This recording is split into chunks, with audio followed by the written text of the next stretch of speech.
मेरे पीछे जो आप शेड्यूल देख रहे हैं इसको देख के समझ गए होंगे। दरअसल मैं मौजूद हूँ कश्मीरी गेट ISBT और यहाँ पर दिल्ली के पर्यावरण मंत्री गोपाल राय पहुँचे हैं। गोपाल राय को कहीं जाना नहीं है, लेकिन कुछ सख्त नियम जो लागू होने वाले नवंबर से उनके बारे में यहाँ पर पुख्ता करने यहाँ पर पहुँचे हैं। क्या बातचीत हुई आपकी बस ड्राइवर से? देखिए, अभी जो पूरे उत्तर भारत के अंदर धीरे धीरे अब प्रदूषण का स्तर बढ़ रहा है और उसमें ये देखा जा रहा है कि डस्ट पोल्यूशन की जगह, धूल के प्रदूषण की जगह अब गाड़ियों का प्रदूषण, पराली का प्रदूषण अब धीरे धीरे बढ़ रहा है। उसको देखते हुए दिल्ली के अंदर तो हमने सभी जो बसें हैं वो CNG पे कर दी, इलेक्ट्रिक पे कर दी, लेकिन हमारे चारों तरफ से जो बसें आती हैं दिल्ली में NCR में चलती हैं वो सारी अभी पुरानी बसें हैं, डीजल की बसें हैं। BS3 है, BS4 है। अभी हमने यहाँ बस अड्डे पे कई ड्राइवरों से बात की, गाड़ियों को हमने चेक किया, अभी सारी बसें या तो BS3 की हैं या BS4 की हैं। तो अब हमें इस पर कार्रवाई करने का वक्त आ गया है। CAQM ने डायरेक्शन दिया है कि 1 तारीख से जो है NCR के अंदर या तो CNG की बस चलेगी, इलेक्ट्रिक की बस चलेगी या BS6 की बस चलेगी। मैं उसी को चेक करने आया कि क्या ड्राइवरों को पता है, क्या उसकी तैयारी राज्यों में हो रही है। तो यहाँ जिन ड्राइवरों को नहीं पता है उनको अधिकारियों ने नोटिस भी दिया है, उनको अवेयर करने के लिए हमने डायरेक्शन दिया है कि सबको अवेयर किया जाए।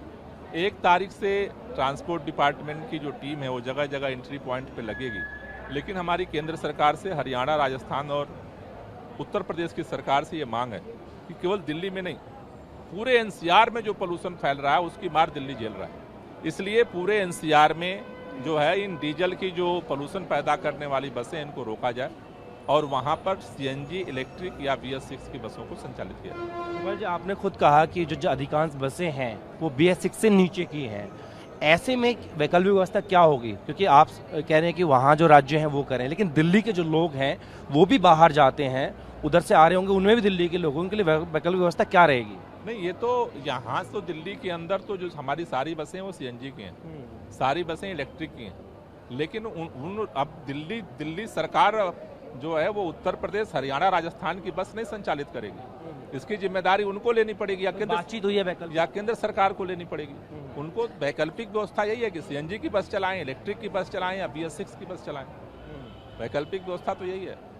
दूसरा जो आप कह रहे हैं कार्रवाई होगी, किस तरह की बस जब्ती होंगी, चालान होंगे, क्या होगा? वो तो जिस तरह के उल्लंघन होगा उस तरह की कार्रवाई होगी। पॉल्यूशन पे बात होती है, ऐसे में बीजेपी आरोप लगा रही है कि आप जो है पंजाब के पॉल्यूशन को भूल जाते हैं, जो कि पराली के जलने के जो आंकड़े हैं वो बेहद भयावह है। आंकड़े आपने देखे हैं? जो दावा किया जा रहा है, आंकड़े आपने देखे हैं? एक बार चेक कर लो आंकड़े क्या कह रहे हैं। आपके मुताबिक क्या कम हुए? पिछले साल अभी जो आंकड़े जारी हुए हैं, पिछले साल जो है 28 अक्टूबर तक, 15 सितंबर से 28 अक्टूबर तक 10,000 घटनाएं हुई थी। इस साल 4,000 हुई हैं। तो जहां पर जो काम हो रहा है उसको और बेहतर करने के लिए हमारा प्रयास है।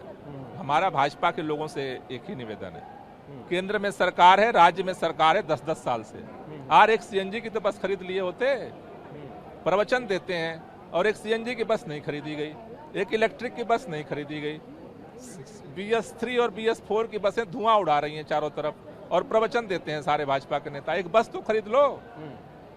तो ये मान लें इस बार पंजाब की पराली से दिल्ली वालों को ज्यादा प्रदूषण का सामना नहीं करना पड़ेगा। पिछली बार से कम है। देखो अभी क्या है, अभी पीक आवर आना बाकी है। कल तक के जो आंकड़े वो हमने बताए, आगे के आंकड़े जो आएंगे वो हम बताएंगे। मसला पराली का नहीं है, मसला केवल डीजल बस का नहीं है, मसला केवल पटाखों का नहीं है। सभी सरकारों को सभी पहलुओं पे कार्रवाई करनी पड़ेगी। केंद्र सरकार और यूपी और हरियाणा की भाजपा सरकार सोती रहे और भाजपा के प्रवक्ता प्रवचन देते रहे, ये नहीं चलेगा। शुक्रिया। तो दिल्ली में 1 नवंबर से पंजाब, हरियाणा, राजस्थान, उत्तर प्रदेश से आने वाली जो बसें हैं, अगर वो BS6 नहीं है, इलेक्ट्रिक नहीं है, CNG नहीं है, तो उनकी एंट्री नहीं हो पाएगी। और साफ तौर पर दिल्ली सरकार जो CAQM है उसके आदेश पर सर्कुलर जारी किया है और तमाम जो ड्राइवर्स हैं उनको बता दिया गया है कि अगर BS6 से नीचे की बसें दिल्ली में आती है तो उनके खिलाफ कार्रवाई की जाएगी। निरंजन दास के साथ जितेंद्र भाटी।